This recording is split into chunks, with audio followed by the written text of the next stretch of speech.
দ্বিতীয় পৰ্যায়ৰ পঞ্চায়ত নিৰ্বাচনক লৈ প্ৰাৰ্থীসকলে নিৰ্বাচন প্ৰচাৰ তীব্ৰতৰ কৰি তোলা দেখা গৈছে। বিশেষকৈ প্ৰাৰ্থীসকলে সমৰ্থকসকলক লৈ ঘৰে ঘৰে গৈ প্ৰচাৰ চলাই আছে।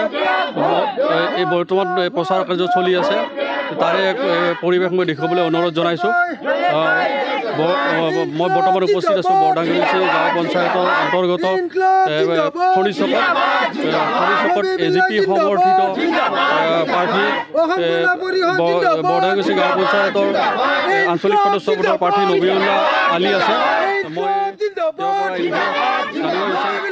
আজি বাইক ৰেলী উলিওৱাৰ লগতে ঘৰে ঘৰে গৈও নিৰ্বাচনী প্ৰচাৰ চলাইছে। আপোনাৰ কেনেকুৱা?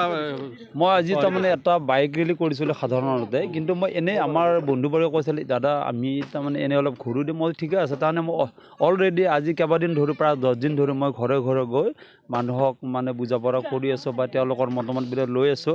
আৰু মানে তেওঁলোকে মোক আশা দিছে যে ভাইটি তুমি আহিব নালাগে, ইমান কষ্ট কৰি তুমি জয় হ'বা।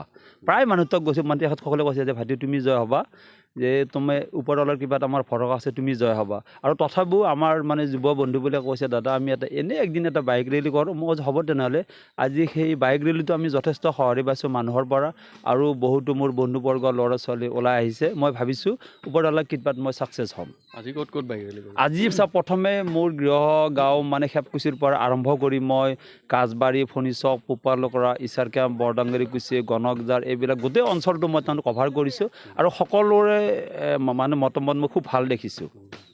এইখিনিয়ে আৰু মই আশা ৰাখিছোঁ। আপোনাৰ প্ৰতিদ্বন্দ্বীৰ কেনেদৰে?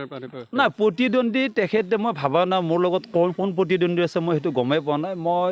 মই মানে যেনেকৈ এজন প্ৰাৰ্থীয়ে বিনা প্ৰতিদ্বন্দ্বিতাত জয় হয় মই ঠিক তেনেকৈ জয় হ'ম।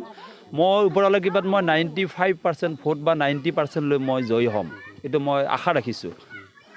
কি আহ্বান জনাব?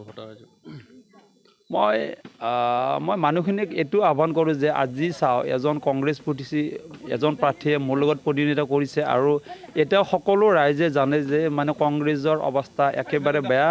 তেওঁলোকৰ লিডাৰসকলৰ যিবিলাক চৰিত্ৰ সেইবোৰ বেয়া, আৰু ৰাইজে অসম গণ পৰিষদ তথা ভাৰতীয় মানে জনতা দলৰ মিত্ৰজোঁটৰ প্ৰাৰ্থী অৰ্থাৎ আমাৰ ইয়াত মানে কাউন্সিলৰ প্ৰাৰ্থী অৰ্থাৎ মোক মানে সমৰ্থন কৰিছে, আৰু গোটেই BJP AGP সকলে ওলাই আহিছে, আৰু তেওঁলোকে মোক কৈছে যে দাদা আপুনি চিন্তা কৰিব নালাগে, আপুনি জয় হ'ব।